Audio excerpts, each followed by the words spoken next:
hello नमस्कार सम्पूर्ण गाइजहरुमा आज चाहिँ है अब यसो दाइहरुको रुममा आएको है खाना खान गइरहेछौँ हामी सबैजना बसेर है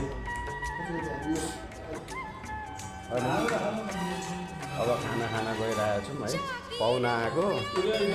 अब पाहुना आउँदाखेरि घर जाने खेरमा चाहिँ टक्क बसेर खाना खान लाग्यो है अशोक भाइ के छ अनि हालखबर ठिक छ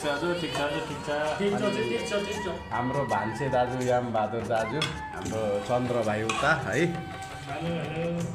देख्न सक्नुहुन्छ है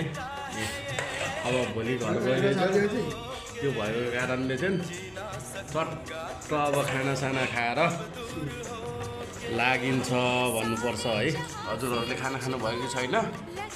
ल अब म चाहिँ यो खाना पसेको देख्दै मलाई चाहिँ छुट बिले जस्तो भयो है